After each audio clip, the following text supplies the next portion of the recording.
Welcome to my presentation summarizing my journey through OLTD 505 Open Education Resources. Through the last 6 weeks, I've learned what open educational resources are and why they matter, looked into the world of copyright, copyleft, and Creative Commons, and dove into a central theme highlighting the controversial thoughts around sharing and creative ideas. My platform for learning has included weekly synchronous meetings with our instructor, Alex Kuros, a variety of readings and videos to gain information, writing weekly blogs, and reading and commenting on fellow cohort blogs to gain insights into what they're learning, and building community through Google+ and Twitter. To begin, what is open education and open textbooks, and why do they matter?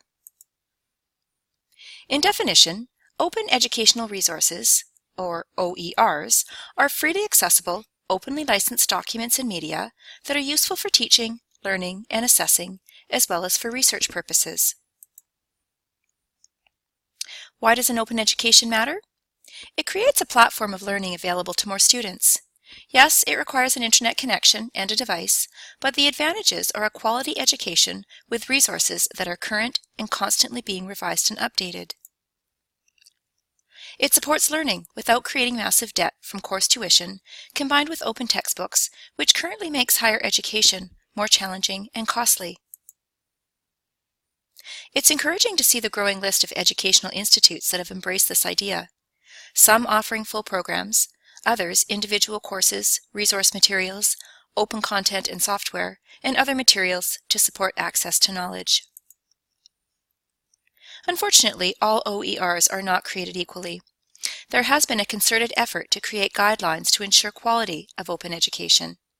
The key for us is to be as discerning as you would for any resource and use a method of assessment to judge the quality.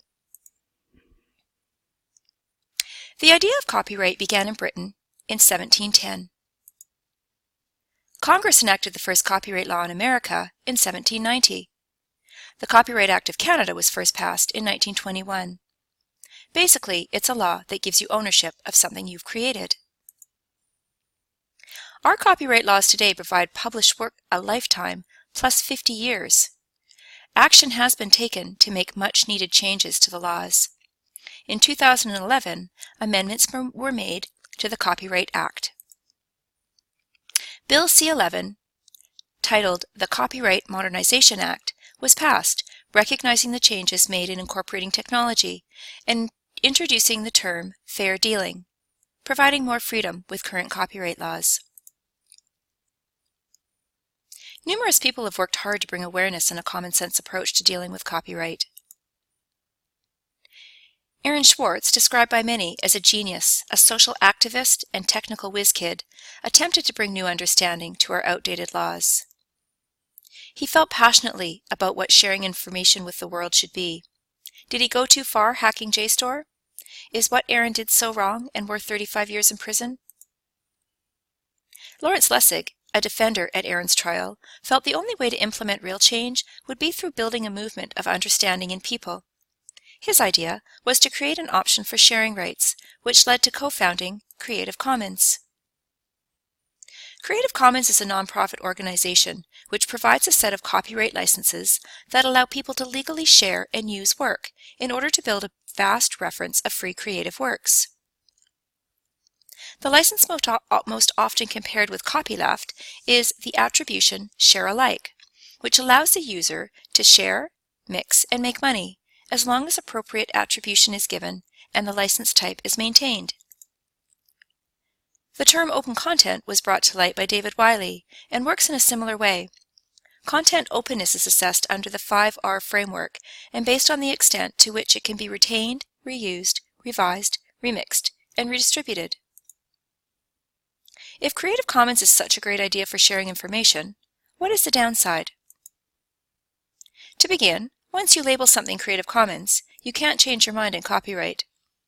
Licenses are available to anyone, and there have been instances where users have uploaded items they did not own, which in turn got people that were unaware into trouble.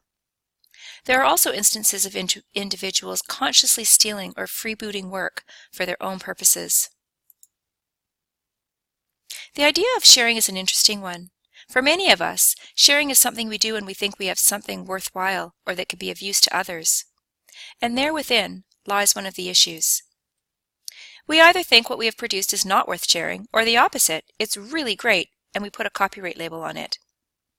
Here's the problem, and it's something that scholars for the last 200 years have been debating. It is summed up in this quote from Mark Twain. There is no such thing as a new idea. It is impossible. We simply take a lot of old ideas and put them into a sort of mental kaleidoscope. We give them a turn, and they make new and curious combinations. We keep on turning and making new combinations indefinitely. But they are the same old pieces of colored glass that have been in use through all the ages. The Remix Manifesto highlighted just how gray the area between copyright and original creative work can be. If we are always building upon someone else's idea, when have we crossed the creative line over into copyright territory? There are a lot of ways and benefits to sharing information. It gives opportunities for great ideas to become even better. Instinctively, most people like sharing. It's one of the reasons social media has become so popular. Just to name a few, we have platforms such as Twitter, Pinterest, Google+, YouTube, and blogging to share and learn and support building our learning community. Equally important is finding the right tools to help search, organize, and store resources. Educating yourself on how to use hashtags effectively and choosing the right apps will support success. Part of our course requirement was to choose a learning project, finding open education resources to instruct ourselves. My choice was Inquiry in my K1 class. 3 of the conclusions I would like to share are: done effectively, there are infinitely more learning opportunities when students are actively engaged in finding answers. Building a professional learning network to discuss inquiry is really helpful. And last, there are a lot of amazing open educational resources online that can be used to support inquiry. To bring our presentation to a close, I would like to leave with the following images to convey my final message. Open education is the wave of the future, and to help make quality education a global reality. We need to embrace a new way of looking at copyright, opening our work for others to use and improve on. Making a mind shift from seeing knowledge as power to sharing as the power is a beneficial step. When we choose to share, we can connect globally and support educating those people in the most need. We are grateful to all the people who have played a part in educating and bringing awareness of our outdated copyright laws.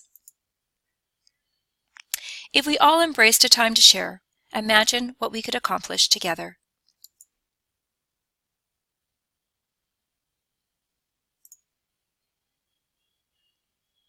Thank you for joining me in my online education adventure.